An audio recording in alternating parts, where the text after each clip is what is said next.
మాట్లాడితే ఒకటే చిల్లర మాట మాట్లాడతాడు. ఏమంటాడు? ఏ జాతి నీది, నీదేం జాతి?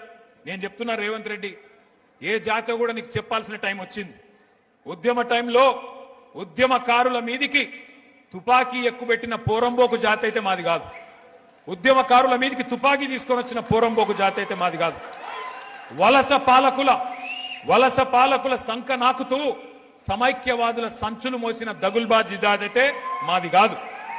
తెలంగాణ తొలి ప్రభుత్వాన్ని 50 లక్షల రూపాయలతో ఒక ఎమ్మెల్యేను కొనుగోలు చేసి దొరికిపోయిన లుచ్చా జాతి అయితే మాది కాదు. తెలంగాణ సాగునీటి ప్రాజెక్టుల మీద 100ల కొద్ది కేసులు వేసి ఆపాలని చూసిన దివానగాళ్ల బ్యాచ్ అయితే మాది కాదు. అబద్ధాలు, విద్వేషాలు, బూతులతో ప్రజల్ని రెచ్చగొట్టి బతికిన చిల్లర జాతి మాది కాదు. ప్రాజెక్టులను బాంబులతో పేల్చేసే అధమ జాతి మాది కాదు. నీళ్లున్నా ఇచ్చే వ్యవస్థ ఉన్నా జనాలకు అందించలేని అసమర్థ జాతి కాదు మాది రేవంత్ రెడ్డి. ఉద్యోగాలు అడిగితే ఎండ్రిందాగుమని, బాయిల దుంకుమని, నీళ్లు అడిగితే రక్తం జల్లుకొమ్మని రాక్షస జాతి మాటలు మాట్లాడే జాతి మాది కాదు. అన్ని బాగు చేసి అప్పజెప్పినా ప్రజారంజకంగా పరిపాలించకుండా వానికి వీనికి మూటలు మోసి జనాలను హింసించే రాక్షస నికృష్ట జాతి మాది కాదు.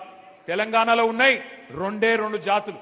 ఒకటి తెలంగాణను ప్రేమించే జాతి, రెండోది రాష్ట్రానికి ద్రోహం చేసే జాతి. ఎవడిది ఏ జాతో తెలంగాణ ప్రజలకు బాగా తెలుసు. ఎవరు తెలంగాణ తెచ్చిండ్రో, ఎవరు తెలంగాణను ఇవాళ వంచిస్తున్నాడో, ఎవడు తెలంగాణకు అన్యాయం చేస్తున్నాడో అందరికీ తెలుసు.